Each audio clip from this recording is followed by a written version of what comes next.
Deuteronômio 8:3, nós vamos ler juntos. A palavra ela diz assim: Ele te humilhou e te deixou ter fome e te sustentou com o maná que tu não conhecias, nem teus pais o conheciam, para te dar a entender que não só de pão viverá o homem, mas de tudo que procede da boca do Senhor viverá o homem. Vamos ter uma palavra de oração, irmãos. Pai justo, graças te damos por esta manhã tão fria, tão gostosa. Obrigado pela noite. Obrigado, Pai, por esta manhã que, acompanhado dela, as tuas misericórdias já se renovaram sobre as nossas vidas. Elas não têm fim e elas são a causa de nós não sermos consumidos. Tua misericórdia, Pai, nos alcançou. Teu amor nos alcançou. Tua graça nos alcançou. Obrigado por tirar dos nossos olhos as escamas que a gente não podia enxergá-lo, vê-lo de uma forma clara. Pai, obrigado pela revelação de Cristo em nós, pela formação de Cristo em nós, pelo trabalho da cruz, pelo trabalho do Espírito, pela palavra, pelas circunstâncias. Nesta manhã, mais uma vez, a nossa expectativa é ouvir a Tua voz. Todos nós viemos aqui para ouvir a Tua voz, e o nosso desejo, Pai, é que Tu fales. Nós temos plena convicção de que Tu amas falar ao Teu povo. Estamos aqui, Pai, com os ouvidos abertos, olhos abertos para vermos e ouvirmos o que Tu tens para nós. Edifica-nos como igreja do Senhor. Somos o Teu povo, um povo comprado, adquirido, Pai. Esvazia as nossas mentes para que elas sejam cheias da Tua palavra, cheias de Ti, Senhor. Fala conosco. Em nome de Cristo nós oramos. Amém. Queridos, tempos difíceis que nós vamos enfrentar, tempos difíceis que estamos vivendo hoje, e a palavra fala que nos últimos tempos haverá tempos difíceis para os homens. Os homens seriam egoístas, amantes de si mesmos e uma série de coisas que de fato fariam com que esse tempo fosse difícil. O tempo é difícil por causa do homem e do seu pecado. Então isso torna neste mundo bastante difícil para todo filho de Deus. Queridos, esse texto aqui o Senhor está tratando quando então Moisés, pela mão do Senhor, tirou o povo do Egito, tirou o povo de Israel no Egito, onde estavam na escravidão. Mas o que é interessante é que eles foram tirados ali do Egito e o caminho que eles tinham que percorrer era o deserto. Então, para aquele povo, claro, humanamente falando, seria bem mais interessante se eles permanecessem lá no Egito. Já havia uma comodidade, já havia ali um tempo onde eles se adaptaram, embora os seus corações estavam aflitos, era um sofrimento que produzia angústia. Eles viviam em apertos, eles eram castigados ali, oprimidos, e tudo isso fez com que realmente a alma deles ficassem ansiando por uma libertação. Deus, aquele que perscruta todas as coisas, Ele então via no seu povo todo aquele sofrimento. Por isso que Ele desceu para livrá-lo dessa terra do Egito, para fazê-lo subir dessa terra, mundo, a uma terra que emana leite e mel. Essa terra que emana leite e mel é a terra de Canaã, é uma figura linda da pessoa de Cristo, não apenas da pessoa de Cristo, mas da plenitude de Cristo. Terra de Canaã era uma terra plena, ali tinha de tudo o que o povo precisava. Então, aquela terra de Canaã é uma figura linda de Cristo. Queridos, eles foram levados para o deserto, e aqui começou a história deles. O que é o deserto? O que é o deserto hoje na vida de um filho de Deus? O deserto, queridos, segundo alguns estudiosos, é a escola do Senhor para moldar os seus filhos, para aperfeiçoar os seus filhos. Deserto é um lugar seco, é um lugar quente. Deserto é um lugar que não tem muita vida, não tem plantação de árvores. É um lugar difícil de suportar, difícil. No deserto, nós enfrentamos muitas dificuldades e temos pouco alívio. Isto é um resumo, ainda que panorâmico, do que significa deserto. Jesus disse naquele texto de João 16, 33, que nele nós teríamos paz, mas no mundo nós teríamos aflição. Mundo é Egito, mundo é deserto. Então você não tenha dúvida de que enquanto estamos neste mundo, nós estamos num deserto. E quando Deus vai tratar com seus filhos, Ele nos leva para atrás do deserto. Deserto já é algo difícil. Nós sabemos que todos nós aqui enfrentamos situações difíceis, porque estamos no deserto. Deserto é aflição. No mundo, no deserto, tereis aflição. Então não é para nenhum de nós novidade quando nós estamos enfrentando um deserto, um momento de dificuldade. Nós sabemos quão difícil é estar neste deserto. Mas uma coisa que é interessante, queridos, deserto não tem alívio. Quando que nós vamos ter alívio? O Salmo 23, vocês se lembram que uma das orações de Davi que ele faz aqui no Salmo 23 é: refrigera a minha alma. Neste deserto, se nós não buscarmos o refrigério do Senhor, a nossa alma ela tem uma tendência de ficar seca. E a gente vai entender, compreender, porque existem tantas pessoas que são secas no seu falar, são secas às vezes nos seus relacionamentos, porque há uma secura da alma, há uma necessidade de um refrigério. Antigamente tinha aqueles veículos com aqueles radiador quando secava, tem hoje, né? Quando falta água, ele parece que sai aquela água, ferve a coisa, fica seco, precisa de água fresca ali para refrigerar, né? Agora, queridos, não se engane, eu vou mostrar um texto para vocês, queria que vocês acompanhassem comigo, lá em 2 Tessalonicenses, capítulo 1, versículo 7, para vocês não ficarem desesperados com relação ao deserto, ao tempo de alívio, ao tempo de refrigério. Atos capítulo 3, versículo 20, vai mostrar que o refrigério, ele acontece em nossa vida pela presença do Senhor em nós. Então guarde bem isso. Todo aquele que é habitado pelo Senhor, ele tem um refrigério, que é o próprio Senhor. Sempre virá tempo de refrigério pela presença dele. Então, teu irmão do passado, Horácio Bonar, que tem um livro muito bonito, inclusive tem na internet, se vocês quiserem pesquisar e obter esse livro, são cartas sobre a prática da presença do Senhor. Praticando a presença do Senhor, tendo consciência da presença do Senhor em nós, nós sempre haveremos de andar e de ter tempos de refrigério. Agora aqui em 2 Tessalonicenses 1, versículo 7, o apóstolo Paulo, de uma forma tão linda, claro, inspirado pelo Espírito, ele diz assim: e a vós outros, endereçado a mim e a você, e a vós outros que sois atribulados. Alívio, temos uma palavra aqui, alívio, juntamente conosco.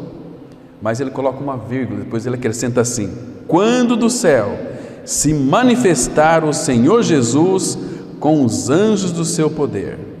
Então, quando é que vamos ter alívio neste mundo. É quando do céu se manifestar o Senhor Jesus Cristo. Quando Ele vier buscar quando Ele vier buscar-nos, vier buscar a sua igreja, aí nós vamos ter alívio juntamente conosco. Entende? Mas então não se engane, neste mundo não vai haver outra coisa. Aflição, tribulação, dor, sofrimento. Mas o que é interessante, irmãos, o que é maravilhoso, é que Deus transforma tudo isso que este mundo produz para nós, como que vamos dizer, sofrimento na concepção de muitos é maldição. Mas para nós que temos o Senhor, nós vamos reconhecer o Senhor em todos os nossos caminhos, Ele vai estar então endireitando as nossas veredas, e Ele transforma tudo isto em benefício para nós. Então, tempos difíceis, tempos de aflição, de tribulação, para o Filho de Deus é uma bênção. É um momento assim extraordinário, principalmente se nós passarmos pela tribulação louvando ao Senhor. O segredo da vitória do Filho de Deus está em meio às tribulações, dar graças ao Senhor. Somente os maduros em Cristo Jesus, que poderão passar por todo tipo de aflição, tribulação, dor, dando graças ao Senhor. Como diz lá, em tudo dai graças. Esta é a vontade de Deus em Cristo Jesus, para convosco. Porque, irmãos, nós precisamos de entender as Escrituras Sagradas e perceber em realidade espiritual que Deus o Pai disse na sua palavra, 1 Coríntios 10, versículo 13, que nenhuma tribulação, sofrimento, dor está acima das nossas forças. Então, não importa, irmãos, nós nunca devemos entrar em desespero quando vem a aflição, quando vem a tribulação, porque nós sabemos que Ele vai pegar firme conosco, Ele vai estar junto conosco, nos dando suporte. Ele sabe até onde nós podemos suportar.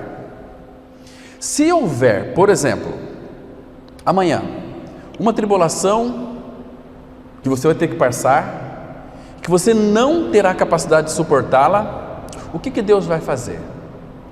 Será que Ele vai deixar nós passar por uma tribulação além das nossas forças? Claro que não.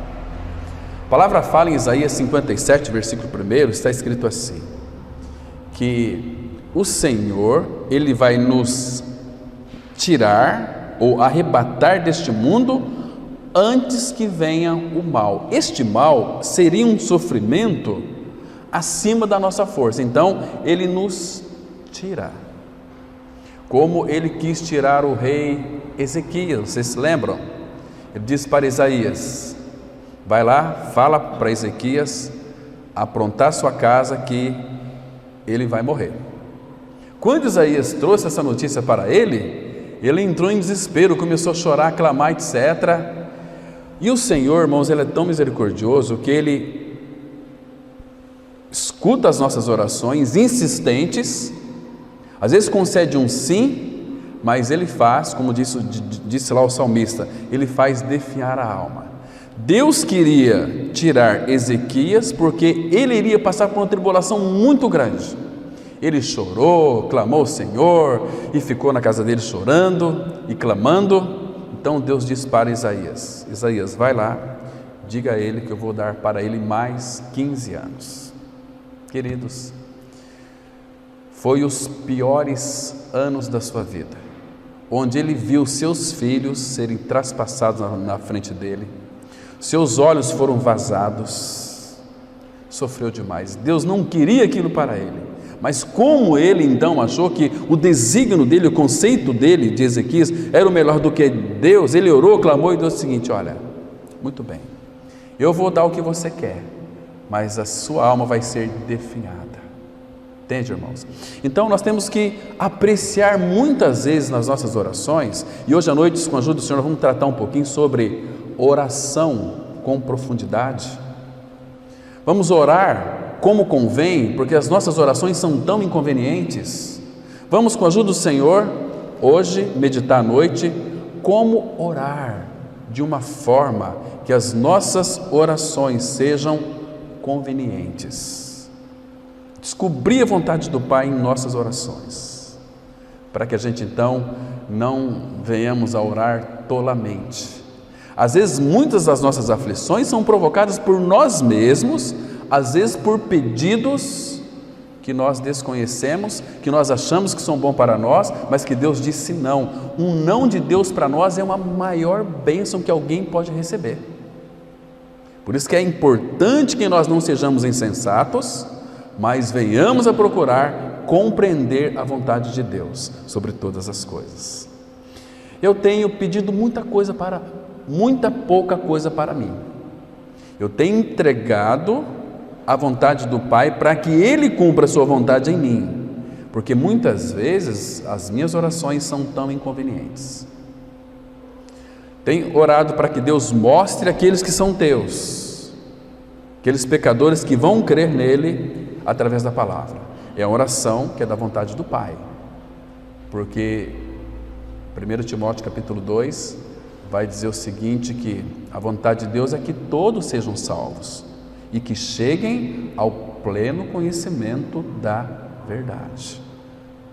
Vocês se lembram quando Deus disse para Elias: apresente ao rei Acabe que eu vou mandar chuva, que eu vou mandar um tempo de seca, 3 anos e meio. Então Elias se apresentou diante do rei Acabe e deu o recado para ele, mas depois Elias foi orar para que chovesse. Passou os 3 anos e meio, então Deus, através de Elias, removeu aqueles profetas de Baal e os seus ídolos, que era Baal, porque todas as colheitas na época era atribuída a Baal. Eles estavam esquecendo o Senhor, e o Senhor cerrou os céus e não mandou mais chuva. Aí depois que os profetas de Baal foram removidos, os ídolos foram removidos e o altar do Senhor foi erigido, altar fala da cruz, Deus disse para Elias: agora eu vou mandar chuva novamente. Deus disse que iria mandar chuva, então Elias orou: Senhor, faz chover. Percebe que Deus quer trabalhar junto conosco em nossas orações. Então Elias orou e Deus mandou chuva. Deus mandou chuva porque Deus disse para Elias que iria mandar chuva, e Elias orou mandar chuva. Essas são orações segundo a vontade do Pai. Irmãos, e toda a vontade do Pai está aqui relatada nas Escrituras. Da mesma forma é a tribulação, da mesma forma é o sofrimento, da mesma forma é a dor na nossa vida, porque Deus tem planos, propósitos de crescimento para mim e para você. Deserto, irmãos, é uma escola tão maravilhosa do Senhor. No deserto, Ele é conosco. Somente Ele vai ser o nosso guia. Lembra lá de Mateus capítulo 23, não precisa abrir, no versículo 10, lá diz assim: a ninguém chameis vosso guia, porque um só é o vosso guia, o Cristo. Irmãos, às vezes as pessoas se iludem: ah, o meu pastor é o meu guia. Para com isso, irmãos. Um só é o vosso guia, é Cristo. Ele é o meu guia, Ele é o vosso guia. Vocês têm que ser guiados pela palavra de Deus.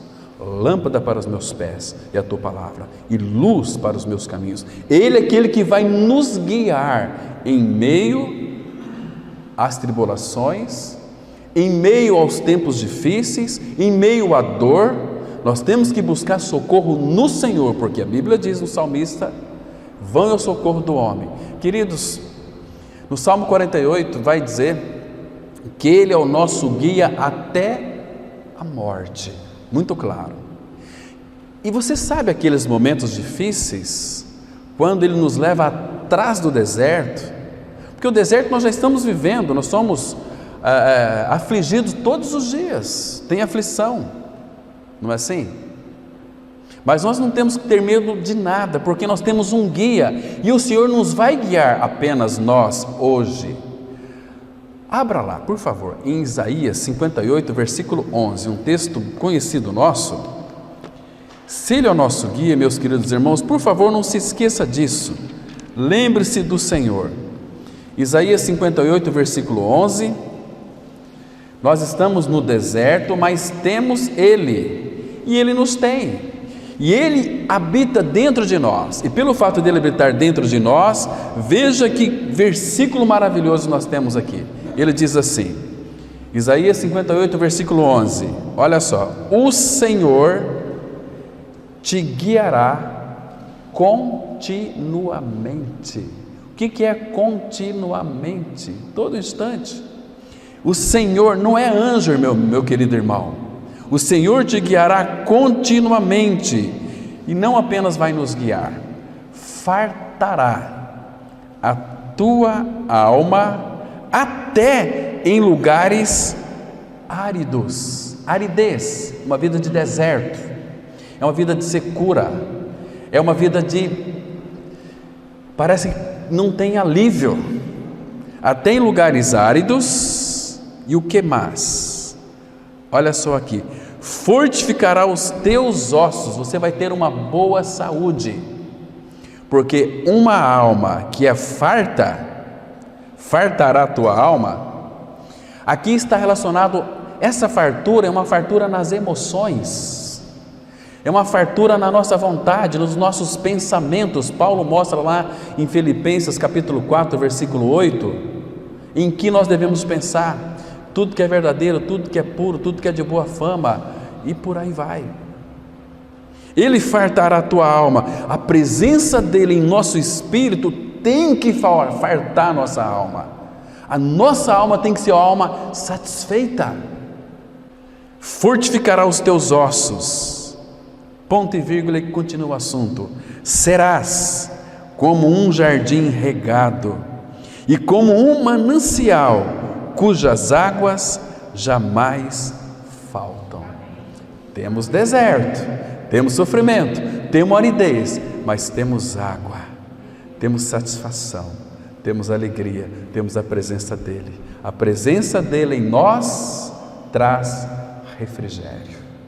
Irmãos, temos um Senhor que nos supre de todas as coisas. Do que você tem falta neste mundo?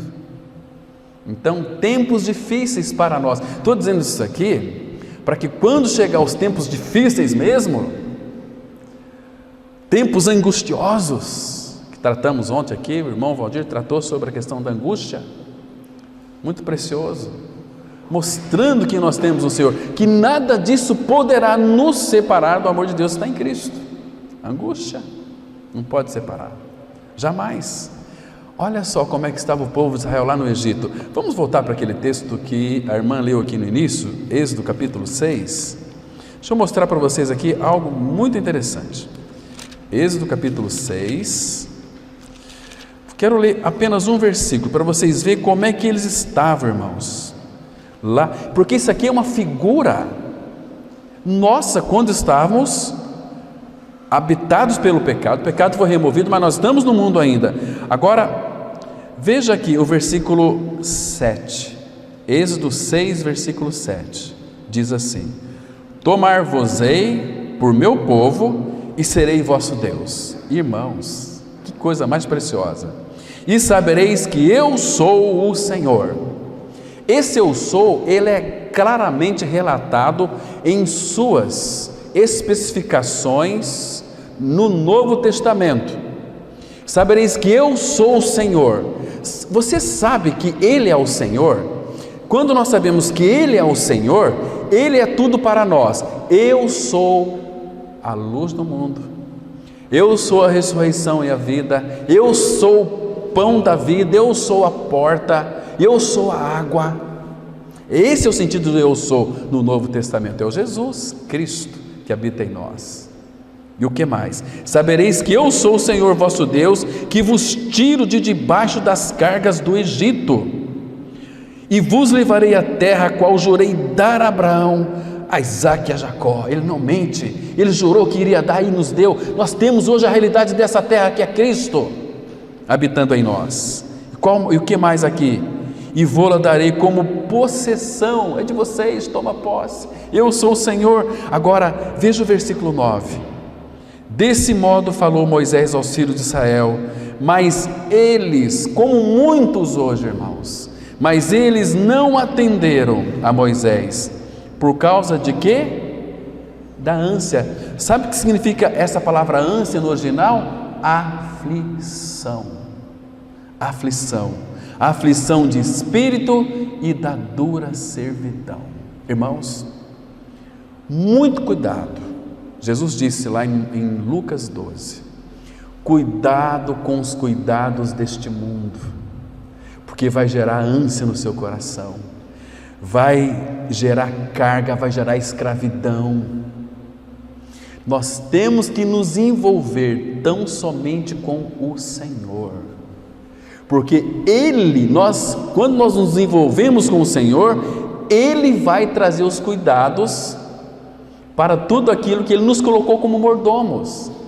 Quando nós não trazemos o Senhor para os nossos negócios, que não são nossos, são dele, nós estamos aqui para cuidar dos negócios do nosso Pai. Lembra de Jesus? Quando eles foram adorar em Jerusalém, os pais voltaram, aquela fila de volta lá para Canaã. Então ele ficou lá no templo, conversando, discutindo com os doutores. E a mãe e o pai, cadê Jesus? Cadê meu filho? Aí não está, vamos voltar. Acharam ele interrogando os doutores. E aí a mãe chegou, filho, nós estamos tão preocupados com você. Ele voltou-se para ela e disse o seguinte, olha, mulher, não me convinha estar na casa do meu pai para cuidar dos negócios dele. O objetivo de Jesus Cristo é cuidar dos negócios do Pai. Irmãos, a gente se envolve com tantas coisas que não tem nada a ver com o Senhor. Por isso que a gente fica nesta ânsia, nesta aflição, sofrendo às vezes sem necessidade. Vamos nos envolver com o Senhor. Quando nos envolvemos com o Senhor, nós estamos envolvidos com a sua igreja, com a sua noiva, porque nós somos a noiva de Cristo, amada dele.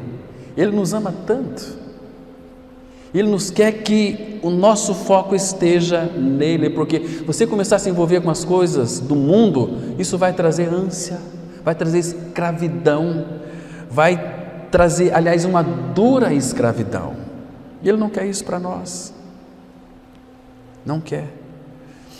Então, queridos, aqui nesse texto tem uma outra coisa interessante. No deserto Ele te humilhou. Ser humilhado é diferente de ser humilde. Qualquer pessoa pode fingir humildade, só se rebaixar, né? Às vezes a gente vai fazer visitas naquela casa assim que a família tem um fogão, panela suja, uma cama tudo suja, assim, uma miséria.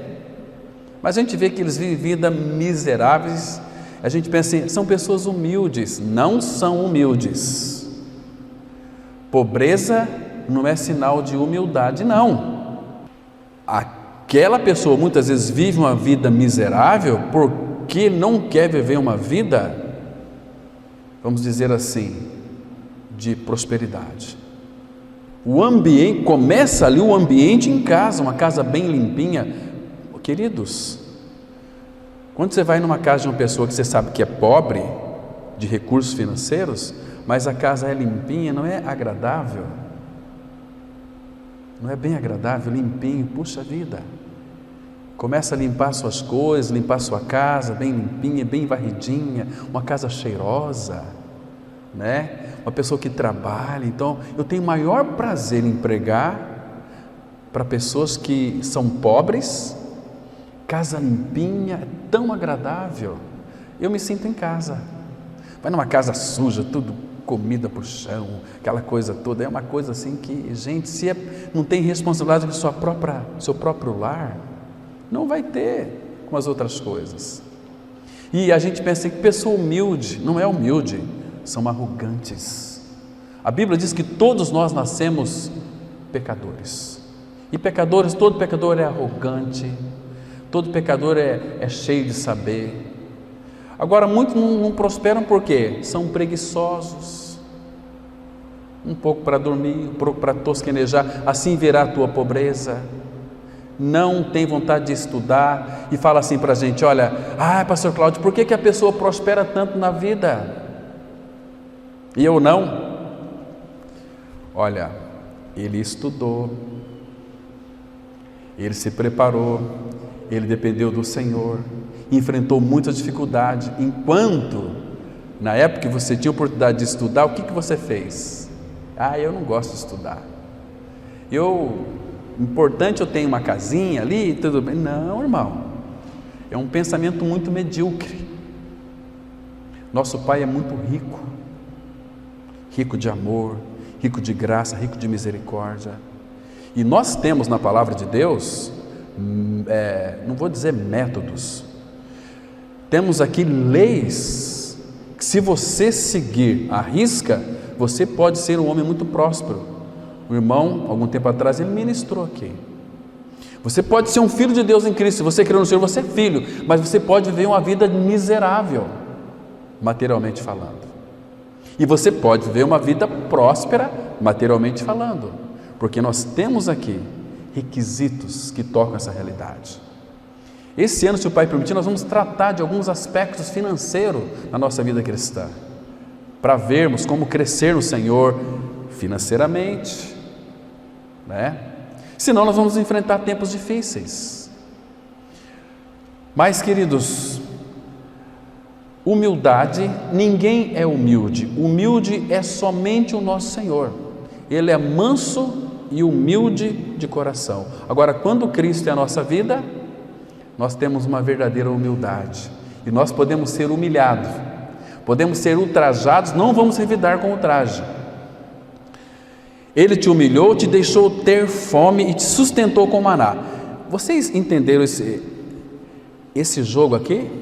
Ele te deixou ter fome e te sustentou com maná. O que ele está dizendo aqui?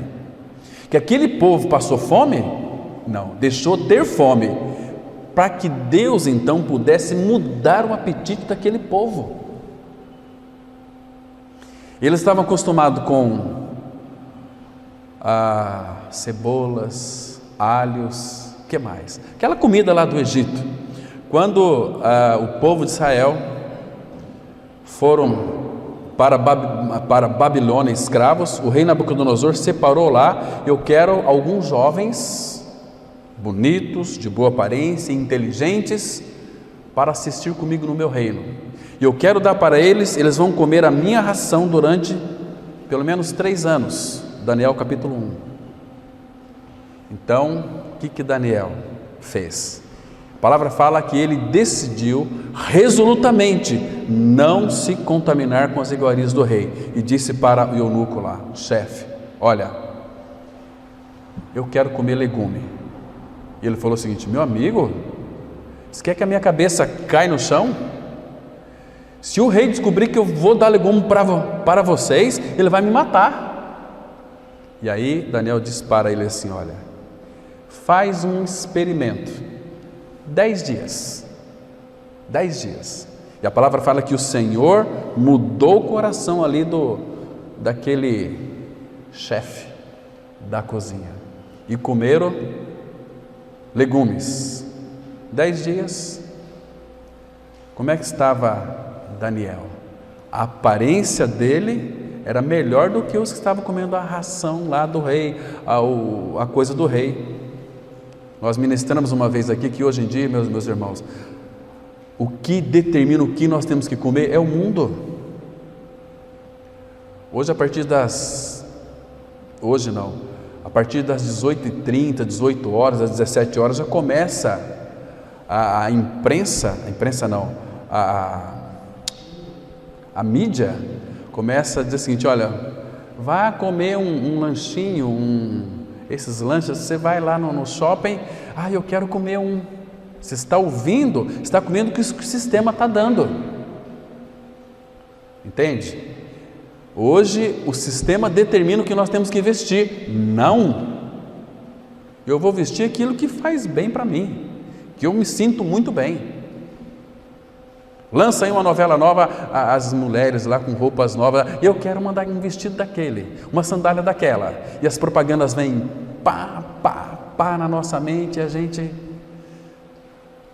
Olha, vamos fazer um churrasquinho ali, né? Cada um vai trazer um refrigerante. Traz um monte de coca. Por que Coca-Cola? Porque Coca-Cola. Todo dia, pim, Coca-Cola. Não! Vamos comer aquilo que o Senhor dá para nós. Existe comida melhor do que arroz, feijão, um ovo frito? Uma carninha de panela com mandioca? Existe coisa melhor? Não existe. Mas o mundo, os americanos a maioria deles são tudo obesos. O que eles comem lá? Lanche, batata frita, hambúrguer, só isso. Entende? Queridos, questão de fome não é mais um problema para nós. Nós temos aquele que satisfaz a nossa fome neste mundo, que é Cristo. E a questão de fome material também já foi resolvida. Quer ver só? Abra lá em Lucas, capítulo 12. Vamos ler a partir do versículo 29. Lucas 12, verso 29. A palavra de Deus, ela diz assim, olha, que interessante. Jesus é quem está dizendo, aquele que se fez carne. Lucas 12, a partir do verso 29, Jesus diz assim, olha: não andeis, pois, a indagar o que haveis de comer ou beber, e não vos entregueis a inquietações. Fiquem preocupados com isso. Versículo 30, porque os gentios de todo o mundo é que procuram estas coisas, mas vosso Pai, irmão, que coisa linda, mas vosso Pai sabe que necessitais delas. Em outras palavras, se nós temos um Pai que é Deus, Deus é o nosso Pai, você acha mesmo que Ele vai deixar lhe faltar alimento? Mesmo que se não tiver alimento, Ele faz com que você não tenha fome e te sustenta, como as sandálias do povo lá quando foi para o deserto, 40 anos, não se desgastaram e as roupas não envelheceram. Hoje se fica uma calça e um vestido 1 ano, você já quer outro porque já está rasgadinho, né?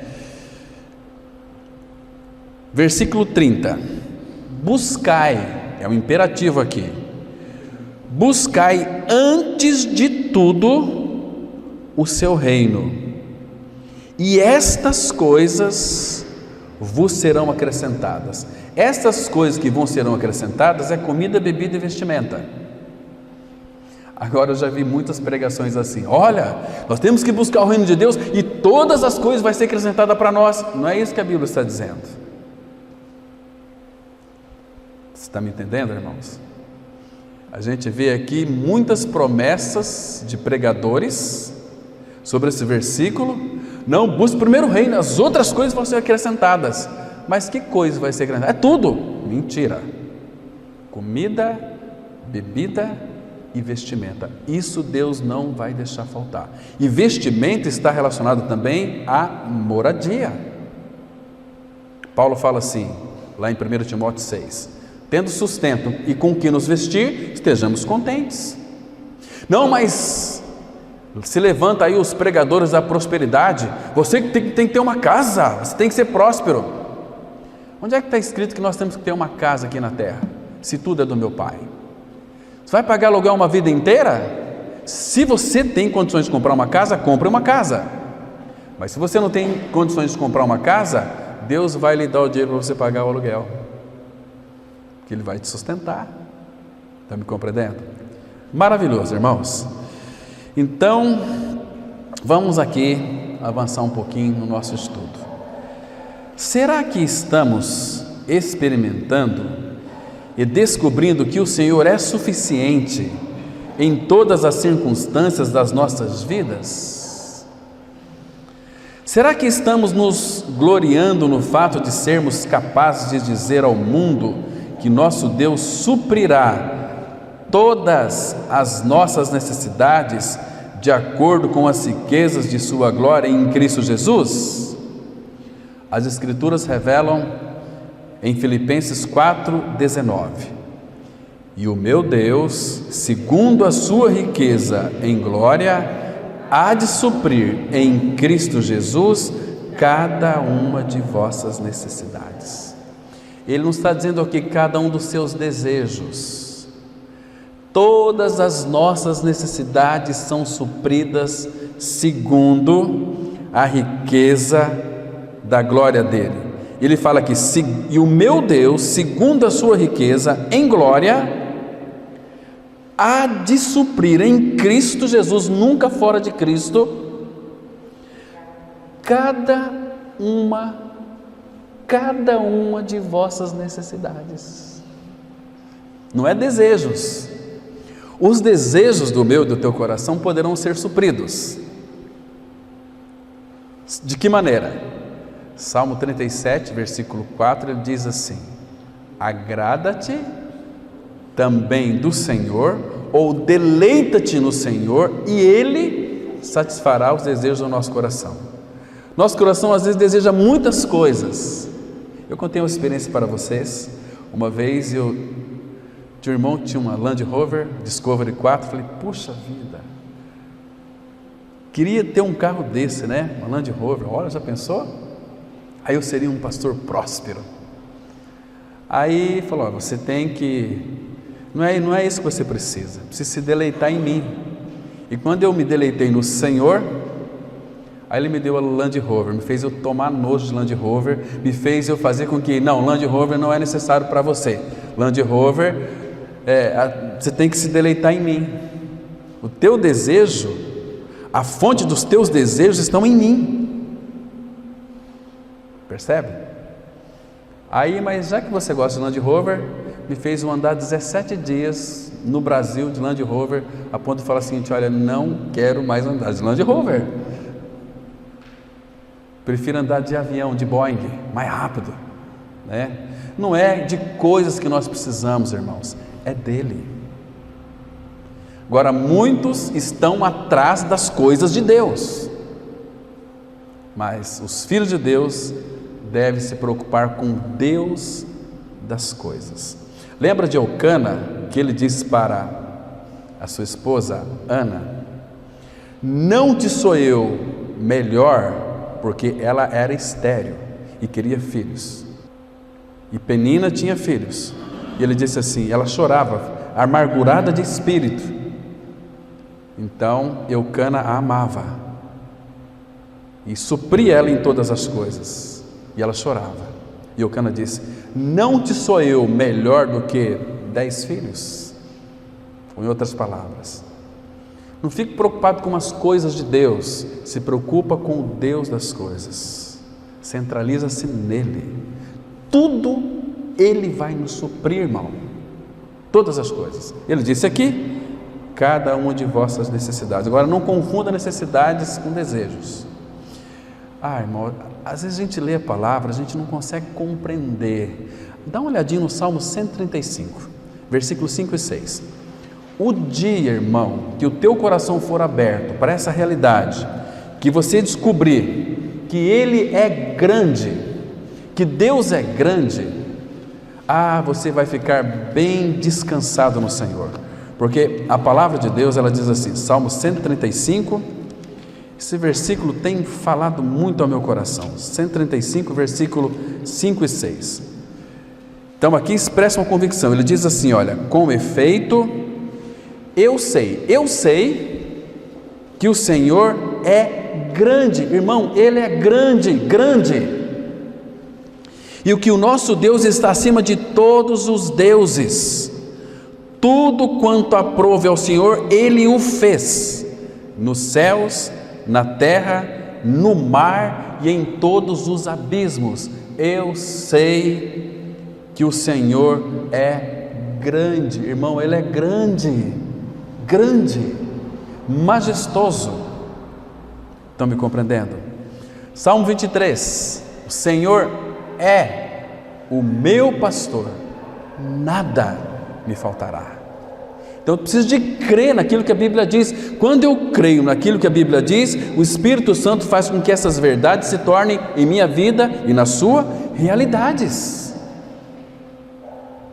Se Ele é meu pastor, eu tenho que crer que nada me faltará. Ele disse na sua palavra. Estão me compreendendo? Embora esse contexto aqui de Filipenses 4, versículo 19, está falando da semeadura, daqueles irmãos que contribuíram para Paulo, os filipenses. Epafrodito levou para Paulo as ofertas que eles deram. Queridos, aqueles irmãos, sabe o que eles faziam? Eles rogavam a Paulo, dizendo o seguinte: Paulo, nós queremos ser contribuintes financeiramente, porque a questão da semeadura é algo maravilhoso. É que nós às vezes não descobrimos o segredo. A semeadura, semear para o reino, meus queridos irmãos, é algo assim maravilhoso. Deus primeiro Ele nos dá para nós a semente. Abra sua Bíblia lá em 2 Coríntios capítulo 9, deixa eu passar para vocês um princípio aqui, um princípio para ter uma vida financeira equilibrada, abundante, para você ser um homem e mulher muito próspero materialmente. 2 Coríntios capítulo 9, aqui fala de uma lei. O versículo 6, Paulo está dizendo assim, 2 Coríntios 9, versículo 6: e isto afirmo, é uma afirmação contundente, é uma afirmação indelével, que deve impregnar no nosso coração e nunca mais sair, e devemos praticá-la. E isto afirmo: aquele que semeia pouco, pouco também ceifará, e o que semeia com fartura, com abundância também ceifará. Olha, eu fico tão feliz quando eu vejo um irmão, uma irmã comprando um carro novo. Mas por que aquele irmão é tão próspero, aquela irmã é tão próspera? Porque são pessoas que semeiam no reino. Nós fomos fazer algumas mudanças aqui nesse templo, né? Muitos irmãos se prontificaram: eu quero ser um doador, eu quero ajudar. Essa ajuda financeira ou material para os recursos para a igreja, Deus vai retribuir de uma forma abundante. Agora, veja aqui, versículo 7: cada um contribua segundo tiver proposto no coração, não com tristeza ou por necessidade, porque Deus ama a quem dá com alegria. Não pode ser forçado. As nossas doações, nossas contribuições, as nossas semeaduras tem que ser com alegria, porque Deus ama quem dá com alegria. Qual é o resultado? Versículo 8: Deus pode fazer-vos abundar em toda graça, a fim de que, tendo sempre, palavrinha preciosa aqui, tendo sempre, olha a outra, em tudo, porque tem muitas pessoas que são prósperas, mas elas não têm saúde. Agora, Deus pode fazer abundar em tudo, ampla suficiência, superabundância em toda boa obra. Essa ampla suficiência é assim: você precisa aí, se você tiver 5 camisas, é suficiente. Mas, queridos, se você abrir teu guarda-roupa, você não tem 5 camisas. Você tem um monte de camisa, você tem um monte de calça, um sapato. Mulheres então, sandálias, não sei o que, saia, eu quero outra. As mulheres são as responsáveis por dar fim em muita boi e vaca que tem por aí, porque, nossa, o que é sapato de couro que tem por aí? Não é assim? Agora, veja aqui o versículo 10. Ora, aquele que dá semente ao que semeia. Irmãos, presta atenção aqui, irmão, nesse princípio. Deus, Ele dá a semente para você plantar, para você semear. Deus deposita na nossa conta 100%. Você não recebe um salário aí desintegrado, você recebe o salário integral. Deus te dá 100%. E você pega desse 100% que Ele deu, 10%. E muitos ofertam até muito mais do que isso. Semeia. Deus dá a semente. Só que essa pessoa que é um mão de vaca, ele come a semente. Nunca vai ter. Deus dá semente ao que semeia, dá para você semear, então Ele come a semente. Ora, aquele que dá semente ao que semeia e pão para alimento, também suprirá e aumentará a vossa sementeira e multiplicará os frutos da vossa justiça. Mas você come a semente, porque tem muita gente que é muquiranga, munheca de samambaia. Abre a carteira para ter um escorpião ali. Ai, eu não vou pegar na hora de contribuição, não, deixa aqui, escorpião vai morder minha mão. Não, semeia, para você ver o que Deus pode fazer. Agora veja aqui, ele continua, versículo 11: enriquecendo-vos em tudo para toda generosidade. Ele vai te dar, você vai semear, e Ele vai acrescentar mais, e vai acrescentar mais, e vai acrescentar mais, a qual faz que por nosso intermédio sejam tributadas as graças a Deus, porque o serviço dessa assistência não só supra a necessidade dos santos, mas também redunda em muitas graças a Deus, visto como na prova dessa ministração glorificam a Deus pela obediência da vossa confissão quanto ao Evangelho de Cristo e pela liberalidade com que contribuís para eles e para todos, enquanto oram eles a vosso favor com grande afeto, em virtude da superabundante graça de Deus que há em vós. Irmãos, vocês entendem porque existem muitos filhos de Deus que vivem uma vida miseráveis? Não semeiam. E os que semeiam são, materialmente falando, prósperos. Há uma lei. Isso que é lei, é lei. Estão me compreendendo? É uma lei de Deus. Então Deus em Cristo há de suprir cada uma de vossas necessidades. Vamos avançar. Você nunca saberá que Deus é tudo que você precisa, até que Deus seja tudo o que você tem. Você entendeu essa frase aqui? Você nunca saberá que Deus é tudo que você precisa, até que Deus seja tudo o que você tem. Queridos, Deus quer ser tudo em nós. Abra em 1 Coríntios capítulo 15, versículo 28, tem um versículo aqui que é muito interessante. Deixa eu ver se vocês ficam com a mente mais esclarecida. Diz assim, 1 Coríntios 15, versículo 28, a palavra ela diz assim: quando porém todas as coisas lhe estiverem sujeitas, então o próprio Filho também se sujeitará àquele que a todas as coisas lhe sujeitou, para que Deus seja tudo em todos.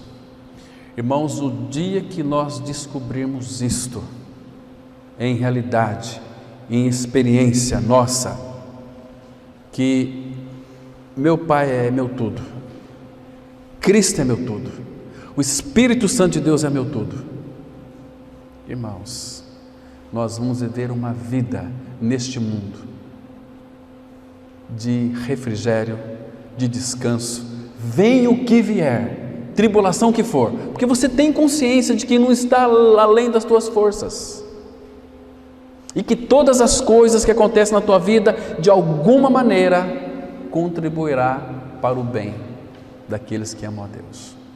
Leia a história de José do Egito, irmão, que história linda que é.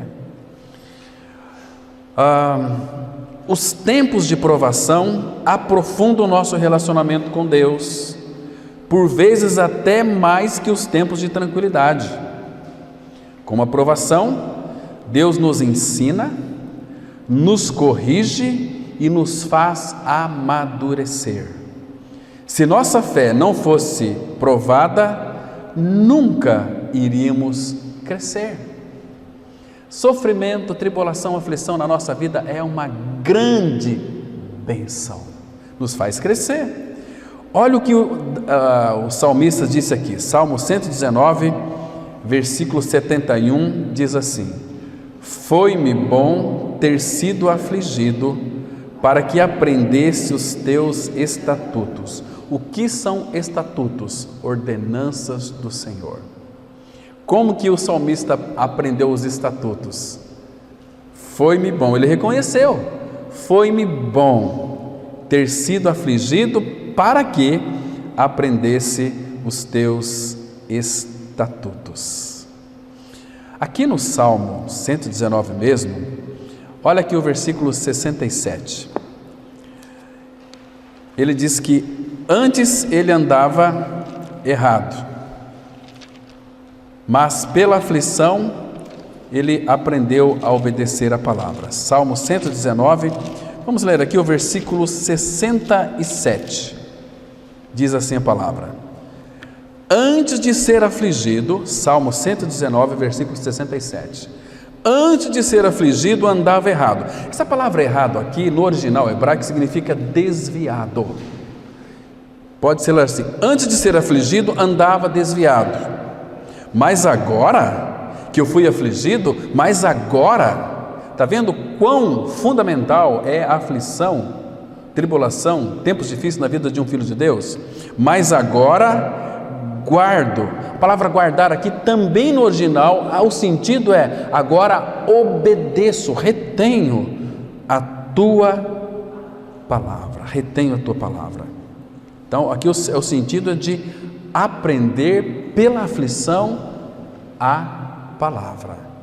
Jesus disse lá em João 14, 23, um texto muito conhecido nosso: se alguém me ama, guardará, obedecerá a minha palavra, meu Pai o amará, viremos para ele e faremos nele morada. Obediência, obediência, isso é maravilhoso demais para nós, né?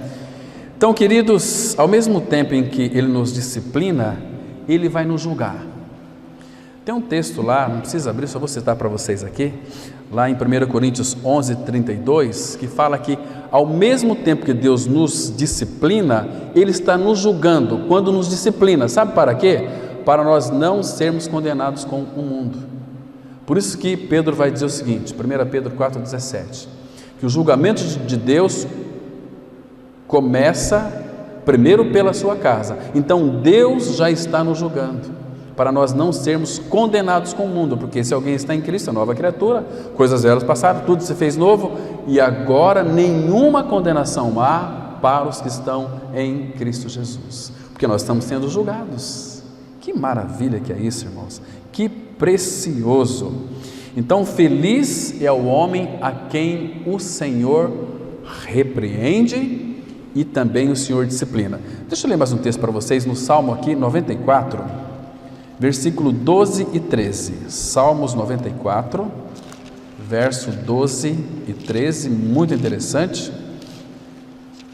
Diz assim a palavra, 94, 12 e 13, diz assim, olha que interessante: bem-aventurado o homem, Senhor, bem-aventurado o homem, Senhor, a quem tu repreendes, a quem ensinas a tua lei. Primeiro tem que repreender para ensinar. Então ele vai colocar ali alguma coisa para não chamar a nossa atenção, dor, sofrimento, tribulação, eu preciso de se aproximar dele. Bem-aventurado o homem, Senhor, a quem tu repreendes, a quem ensinas a tua lei, para lhe dares descanso dos dias maus, até que se abra a cova para o ímpio. Queridos, tribulação, sofrimento é bom para nós, para Ele nos ensinar, para que quando vier o sofrimento mesmo, nós vamos ter descanso. Eu sei em quem tenho crido. Percebe? Que Deus é prático e Ele vai nos ensinar de uma forma experiencial. Lembra o que está escrito em Atos 1:1? Vocês se lembram? Se não lembra, vamos para lá. Atos dos Apóstolos, capítulo 1, versículo 1. Ele disse assim, olha, escrevi o primeiro livro, Atos 1, versículo 1. Escrevi o primeiro livro, ó Teófilo. Quem que é esse Teófilo aqui? Teo é Deus, filo, amigo. Teófilo, amigo de Deus. Escrevi o primeiro livro, ó amigo de Deus, ou ó Teófilo, relatando as coisas que Jesus começou o quê? A fazer e a ensinar. Jesus faz, ensina. Não é diferente conosco hoje. Ele faz em nós, Ele trabalha em nós, para que então possa trabalhar através de nós. Como é que os religiosos fazem? Eles não fazem. Abra lá em Mateus, capítulo 23, versículo 3. Mateus 23, verso 3. Diz assim as Escrituras, 23, 3. Vou ler o versículo 2 também. Na cadeira de Moisés se assentaram os escribas e os fariseus. Agora veja o que Jesus diz aqui: fazei e guardai, pois tudo quanto eles vos disserem, porém não os imiteis nas suas obras, porque dizem e não fazem. Jesus, ele faz e diz e ensina. Os religiosos, eles dizem, mas não fazem. E agora na nossa vida com o Senhor, Ele é muito prático. Ele vai fazer em nós para fazer através de nós. Como que Ele vai usar alguém se primeiro não fazer em nós, não nos moldar? Entende? Meus irmãos, nosso Senhor é muito precioso, preciosíssimo demais. Então vamos avançar um pouquinho mais aqui. A aflição é o cão pastor de Deus que nos faz voltar ao aprisco. Alguém diz que nosso grande mestre escreve muitas lições brilhantes no quadro negro da aflição. A pedra preciosa não pode ser polida sem fricção, nem o homem aperfeiçoado sem provação. Por isso, as tribulações são, na maior parte das vezes, ferramentas com as quais Deus nos molda para coisas melhores. O irmão do passado, Chapin, disse que as coroas mais resplandecentes usadas no céu foram provadas, refinadas, polidas e glorificadas na fornalha da tribulação. Que grande verdade, irmão! Portanto, as provações são motivos de alegria e não de tristeza na vida daquele que foi crucificado junto com Cristo. Vamos ler aqui, Tiago 1, versículo 2, que diz assim: meus irmãos, tende por motivo de toda alegria o passardes por várias provações. Nós vamos parar um pouquinho aqui para refletir um pouquinho. Aqui, irmãos, tinha tantas coisas para falar para vocês sobre esse versículo 2, mas vamos dizer em rápidas palavras algumas coisas que são bem interessantes. Primeiro que aqui você tem um motivo para se alegrar. Tende por motivo de toda alegria o passardes por várias provações. Então, o que isso quer dizer, irmãos? Que tribulação é a escola, mas é uma escola superior do Espírito Santo para trabalhar na vida dos seus filhos, para que esses filhos sejam trabalhados por Ele, ou ser usados por Ele. Deus não vai usar ninguém, irmão, ninguém pode ser usado pelo Senhor, se primeiro o Senhor não trabalhou na vida dessa pessoa. Ele é muito prático. Ele não vai confiar algo a nós, se nós não estivermos preparados. Entende? Então, o verdadeiro cristianismo é, vamos dizer assim, com muita reverência, o verdadeiro cristianismo é uma loucura, é uma coisa doida, né? Para muitos é um absurdo, mas para os filhos de Deus não é. Deixa eu mostrar alguns absurdos aqui para vocês. 2 Coríntios, capítulo 7, olha aqui um absurdo. Aqui foi Tiago, né? Por que será que Tiago disse isso aqui, irmão? E por que Paulo vai dizer isso aqui agora? Eu gosto muito de ler esse versículo aqui. Olha só o versículo 4, 2 Coríntios capítulo 7, versículo 4. Muito grande é a minha franqueza para convosco, e muito me glorio por vossa causa. Sinto-me grandemente confortado e transbordante de júbilo em toda a nossa tribulação. É um absurdo. Transbordante de júbilo em toda a nossa tribulação. Você está louco, Paulo? Estou louco, sou louco por amor a Cristo, louco por amor a Ele. Que belo motivo nós temos para nos alegrar, não é verdade, irmãos? Queridos, nos dias nublados, nos dias negros, o Senhor está tão perto de nós. Socorro bem presente nas tribulações. Vocês se lembram que aqui em Tiago 1, versículo 12, ele disse que sobre a coroa da vida, né? Eu quero citar alguns versículos e nós vamos encerrar. Abra lá em Tiago 1, versículo 12.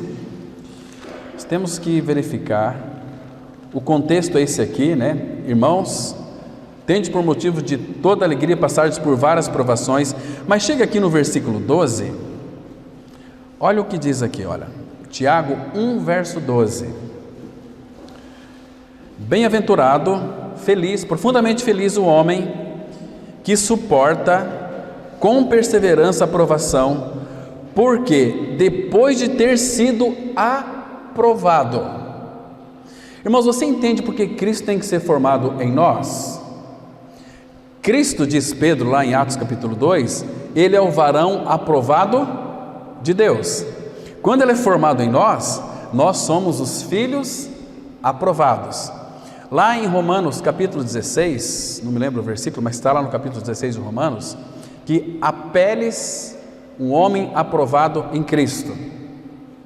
Paulo foi um homem aprovado em Cristo. Tiago foi um homem aprovado em Cristo, porque ele disse aqui: bem-aventurado o homem que suporta com perseverança a provação, porque depois de ter sido aprovado, depois de ter sido aprovado, receberá a coroa da vida, a qual o Senhor prometeu aos que o amam.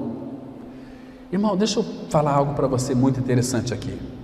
Você sabe qual foi o fim de Tiago? Tiago foi o meio-irmão do Senhor. Como é que Tiago começa a sua epístola aqui? Olha o versículo 1. Tiago, servo de Deus e do Senhor Jesus Cristo. Ele não poderia dizer o seguinte: Tiago, servo de Deus e irmão aí de carne de Jesus Cristo. Ele não disse isso.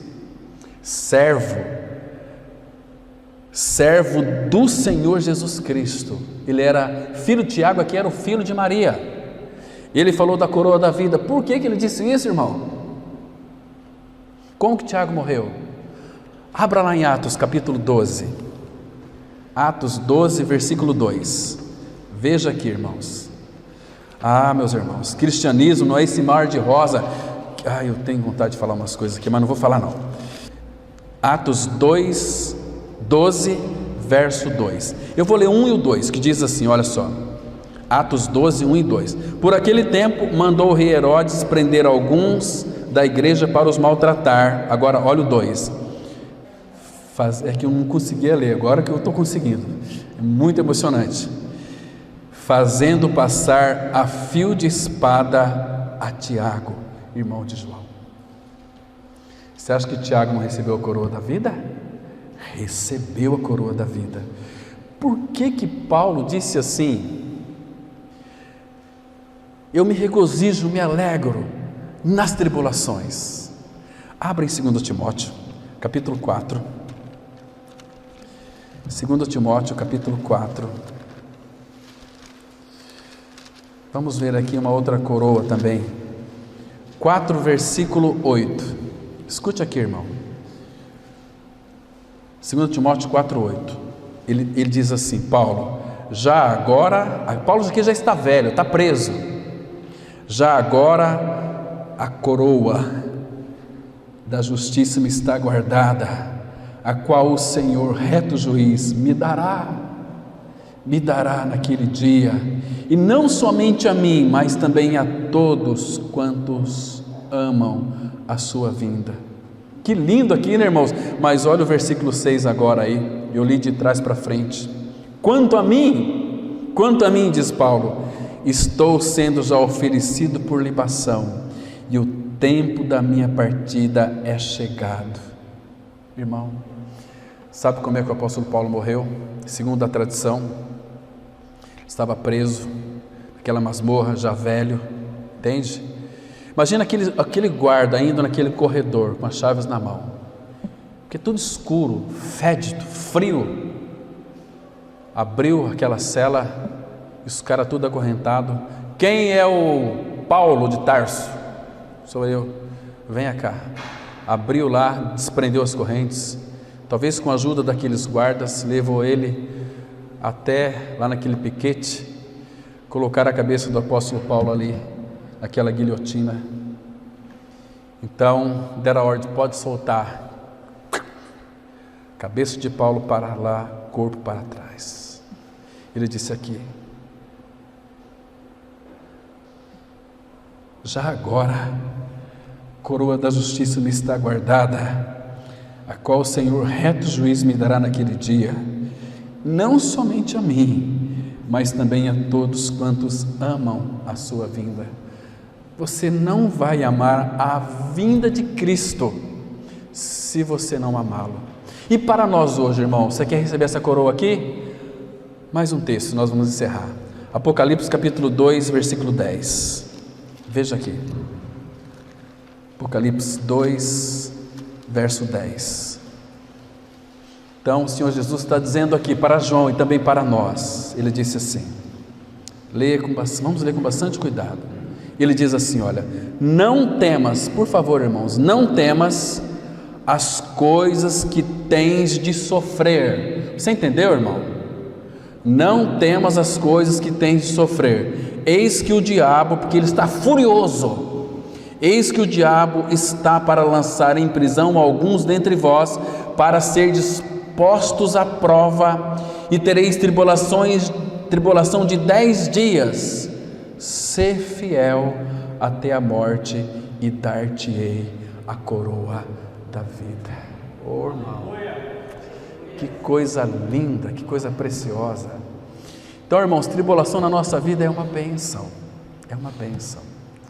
E que Deus, irmãos, continue falando conosco, que Deus continue arrumando ou fazendo esses arranjos para o nosso crescimento nele. Amém? Vamos ter uma palavra de oração. Amado Pai, graças te damos pelo tempo que passamos aqui, Pai, ouvindo a tua palavra. Revela-nos o teu Filho, nos dê visão espiritual dele, Pai. Obrigado porque temos o teu falar, temos a tua presença, temos a tua unção. Como é bom sermos tocados pelo Senhor, Pai. Trata conosco, precisamos ser tratados em muitas áreas da nossa vida. Frutifique a tua palavra, Pai, nos corações. No nome de teu Filho nós oramos. Amém. Graça e paz, irmãos. Vão guardados em nome do Pai.